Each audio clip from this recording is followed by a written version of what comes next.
Le temps des fêtes approche, c'est aussi le temps des solidarités.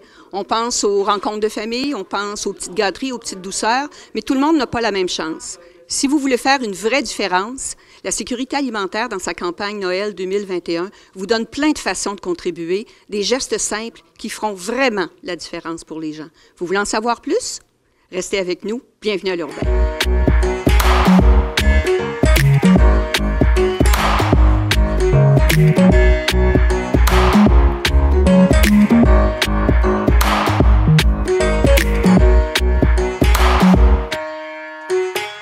Bonjour, Michel Patry. Oui, bonjour. Vous êtes directeur général de l'organisme communautaire La Sécurité alimentaire. Tout à fait. Votre organisme couvre la région, puis il y a une mission particulière. J'aimerais, pour le bénéfice de tous, qu'on reprenne ça un petit peu. En fait, la sécurité alimentaire, c'est la banque alimentaire de la MRC des Bois-Francs.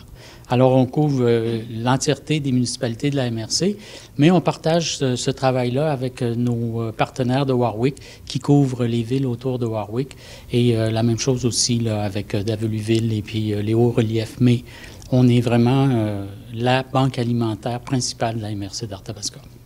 On est ensemble aujourd'hui pour une façon particulière parce que toute l'année, vous donnez des services, mais dans le temps des fêtes, à l'approche des fêtes, il y a des activités particulières parce que vous touchez beaucoup de monde qui sont en besoin. Oui, tout à fait.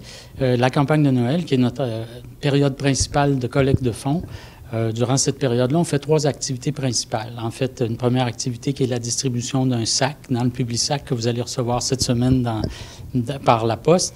Et il y a un sac dans lequel on veut que les gens ramènent des denrées à 4 points de chute qu'on a établis à Victoriaville et puis Arthabasca. Et ça, c'est la première activité. La deuxième, c'est un publipostage massif qu'on fait auprès de 600 personnes ciblées pour nous fournir en argent là, une partie de la collecte qu'on doit faire pour pouvoir fonctionner tout au long de l'année. Et la dernière activité, c'est la principale activité, la grande guignolée de Noël le 2 décembre prochain, qui sera dans les rues de Victoriaville, sur 3 coins de rue principaux. Au coin de rue Perrault de Bigarré, près de la bibliothèque. L'autre qui est face au Colisée sur le boulevard Jutras-Est. Et aussi le boulevard Jutras-Ouest, ouest et la rue Lambert en face du parc des Abénaquis. Alors, toute la journée, on a une collecte d'argent, de dons en argent et aussi en denrées pour ceux qui veulent apporter des sacs. On peut les récupérer. Et on aimerait que les gens aient sur eux des pièces cette journée-là parce qu'on a de moins en moins l'habitude de payer en argent. Mais pensez-y, dites-le à vos proches, à vos amis, à vos familles, là, d'apporter des sous cette journée-là. Vous pouvez casser votre cochon, là, c'est important. Pendant qu'on parle de la collecte de dons en argent, si quelqu'un ne pouvait pas se présenter à ces activités-là, comme le 2 décembre, oui. Il y a une nouveauté cette année de partenariat avec la Nouvelle. On Google Nouvelle Guignolée et on tombe sur un site qui nous aide à faire des dons en ligne. Oui, bien en fait, oui, vous googlez, mais vous aussi, vous marquez l'adresse qui est le www.lanouvelle.net/guignolée. 2 E, là, et puis une barre oblique à la fin. C'est important d'avoir le bon intitulé. Vous allez arriver directement sur la page pour faire les dons en ligne. La Nouvelle Union met gracieusement à notre service cette plateforme-là encore cette année parce qu'on n'a pas la nôtre, mais on va finir par l'avoir. Alors, c'est bien pour ceux qui veulent faire des dons en ligne. Pour la collecte de denrées, vous dites qu'on va recevoir dans le fond, un sac, là, avec toutes les informations sur le sac. Oui. Hein, c'est marqué les dates, c'est marqué les endroits où on peut aller porter ça. Et je regardais rapidement, on ne peut pas ne pas aller porter ça en quelque part, parce que tous les jours, il y a un endroit ou l'autre qui va être ouvert pour qu'on puisse aller porter. Pendant le mois là, de la campagne de Noël, il y a 4 points de chute, dont 3 sont en ville, un peu partout. Et le dernier point de chute, c'est chez nous, à la Sécurité alimentaire. Celui-là, il est ouvert à l'année. Alors, même si vous n'avez pas ramené votre sac au 1er janvier, vous pouvez nous l'apporter au 1er juin si vous voulez. Mais à la Sécurité alimentaire, on va récupérer toute l'année des dons dans ce sac-là. Mais c'est vrai que pendant la campagne de Noël, c'est bien de le rapporter là. Vous avez sûrement un objectif? Oui, notre objectif, pour ce qui est de l'argent, c'est 130 000 $. Et pour ce qui est des denrées, c'est de 20 000 kilos de denrées cette année. Alors, objectif. Vous espérez avec cet objectif-là, parce qu'il va être sûrement atteint, hein, la collaboration de tout le monde, on la sollicite. On le souhaite. Et à chaque année, nos objectifs sont juste un peu en dessous de ce qu'on veut atteindre, évidemment. Mais si on met 130 000, c'est parce qu'on veut atteindre ce qu'on a eu l'année passée à 144 000. Mais on sait que c'est sûr que l'après-pandémie, peut-être qu'il sera plus difficile. On souhaite que non. Alors, si on a cette belle solidarité, ça vous permettrait de soutenir combien de personnes, combien de ménages? On soutient à peu près, les ménages à chaque semaine, c'est 200. On fait au moins 10 400 dépannages annuellement. On touche environ 2 500 personnes par année qu'on nourrit, mais c'est 200 ménages par semaine qu'on rejoint par ça. Bonjour Chantal Charret, bonjour Pierre Roule. Bonjour. Vous êtes des gens très impliqués dans la communauté depuis plusieurs années, mais particulièrement cette année, vous êtes présidente et président de la campagne de la sécurité alimentaire 2021. Il y a sûrement des motivations particulières qui vous ont incité à cette cause. Oui, je dirais, bien, ça fait plusieurs années. C'est un truc que nous autres, on a toujours fait dans l'entreprise. On a toujours eu les employés qui amenaient un panier d'épicerie à l'avant de la boutique, puis le monde, on leur offrait tout le temps, amenez vos sacs, amenez vos denrées. Et la compagnie s'organisait d'aller les livrer à la sécurité alimentaire depuis longtemps. Puis même l'entreprise, nous autres, on s'en va vers la 4e génération. Tout le temps été impliqué dans la région de Victoriaville. C'était une petite ville. Au début, tout le monde se connaissait, tout le monde s'entraidait. Ça fait que mon grand-père, Joseph Uséric Houle, d'où le J. Houle, mon père, avec mon oncle, puis mon frère et moi, on a toujours participé avec la Fondation HDA, les Amis d'Eliott, course de bateau Dragon. Fait que puis avec aussi, par l'entremise de nos employés aussi, ils participent avec nous autres. Souvent, c'est que quand Michel nous a approchés, nous autres, c'était dans nos valeurs. C'est une chose qui nous intéressait, de redonner à la communauté, puis de partager ça. Puis même, comme je disais, en impliquant nos employés, parce que même durant la Guillonnée, on va avoir 2 équipes qui vont aller faire des coins de rue pour aller chercher de l'argent. Et vous, Mme Charret, vous êtes aussi une personne qui est impliquée auprès des gens qui ont des besoins particuliers. Donc, c'est sûr qu'il y avait une sensibilité, là. Oui.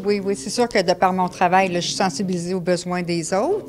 Puis, bon, je le fais pour appuyer Pierre, mais aussi parce qu'en tant que citoyenne, là, comme je l'ai dit tout à l'heure, je trouve que le panier d'épicerie, le coût des produits augmente, puis je sais qu'on est privilégié de ne pas se soucier de ça, de savoir combien ça coûte. Mais malgré ça, je trouve que je me demande comment les gens font pour arriver. Alors, je trouvais que la sécurité alimentaire, de donner en denrées, en argent, aidait les familles. Puis je trouve aussi que la sécurité alimentaire, c'est comme un point de rencontre pour les gens aussi qui ont des difficultés. Puis il y a d'autres services aussi connectés à ça. Donc, je trouvais vraiment que c'est à Victoriaville une ressource importante pour aider les gens qui sont en difficulté, que ce soit temporaire ou de façon permanente. Puis moi, ben je sens que j'ai un privilège, puis j'ai le goût d'aider puis de partager. C'est ce qu'on appelle souvent donner au suivant. Oui, je pense que oui. Je pense que oui. Alors, vous travaillez à l'Hôtel-Dieu d'Arthabasca et vous, M. Pierre Roule, c'est l'entreprise J. Houle, donc une entreprise de plomberie-chauffage, donc une entreprise pour le confort. Et là, vous travaillez pour le confort des gens dans le temps de Noël. Alors, je pense que toute la communauté vous remercie. Ça me fait plaisir. Merci beaucoup. Merci. Monsieur Patry, c'est important, une organisation comme la vôtre, d'avoir aussi des activités de stabilité. Je pense que vous avez expérimenté quelque chose cette année avec les présidents d'honneur J.U. Houle. Oui. Et ça vous a donné l'idée aussi de poursuivre dans une activité de ce que je pourrais appeler un partenariat triennal. Oui, c'est en plein ça. En fait, c'est plus difficile maintenant de faire des activités caritatives. D'intéresser les gens à venir à des soupers, comme on a déjà fait des soupers venaison et tout ça. Les gens appréciaient, mais c'est beaucoup d'organisations pour un rendement, à un moment donné, qui est peut-être pas aussi efficace qu'on pourrait le vouloir, surtout avec l'énergie qu'on met tout de suite après la campagne de Noël.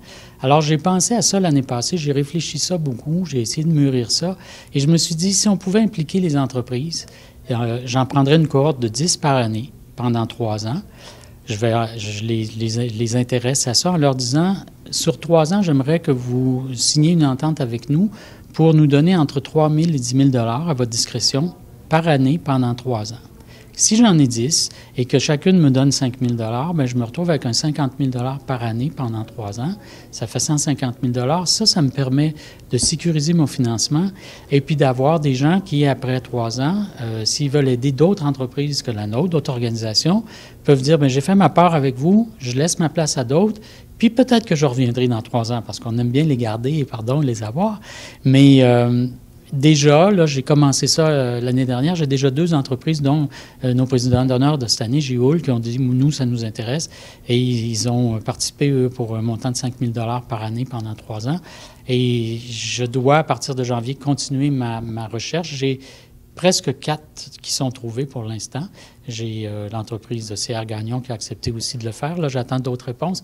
Mais là, je vais mettre mon énergie après la campagne de Noël à ça pour avoir ma cohorte de 10 cette année pour pouvoir faire ce projet-là qui, pour nous, est un projet qui nous sécurise un financement sur plusieurs années. Il y a le 2/3 de notre financement qui vient de la population, qui vient du public, qui vient des entreprises, qui vient des fondations privées. C'est très important de s'en rendre compte parce que les gouvernements sont là, puis on est content qu'ils soient là, mais ils sont là au tiers de notre financement, la Ville et les gouvernements, le gouvernement du Québec. Mais pour ce qui est du reste de notre financement, sans la communauté, on n'arriverait pas à fonctionner à l'année longue, c'est certain. Et également, on connaît souvent l'appellation le Noël du pauvre, les paniers de Noël. Je comprenais que cette année, vous prenez le relais. Oui, on prend le relais. L'année dernière, M. Poliquin, M. Paris, qui étaient ceux qui s'occupaient de ça depuis les 25 dernières années, ont passé le flambeau parce que là, ils n'arrivaient pas à trouver de relève et ils l'avaient fait assez longtemps. Alors, on reprend sous notre aile l'entièreté des paniers de Noël. On va en faire 650 cette année pour les gens les plus démunis de la région. Alors, ceux qui ne sont pas encore inscrits, c'est encore le temps de nous appeler à la sécurité alimentaire au 819-752-5305. Parfait. Et on réitère, dans le fond, qu'il n'y a absolument pas de raison qu'on ne soit pas solidaire de cette activité-là parce qu'on peut donner le 2 décembre au coin des rues. Oui. On peut envoyer des dons en ligne. Tout à fait. On peut répondre aux invitations qu'on recevra par la poste. Aussi. Et on peut remplir le beau sac qu'on va recevoir lui également. Exactement. Alors là, il y a 4 façons là, de nous rejoindre au moins pendant cette campagne-là de Noël et je suis sûr qu'il y a une de ces façons-là qui va vous satisfaire. Merci, monsieur. C'est moi qui vous remercie.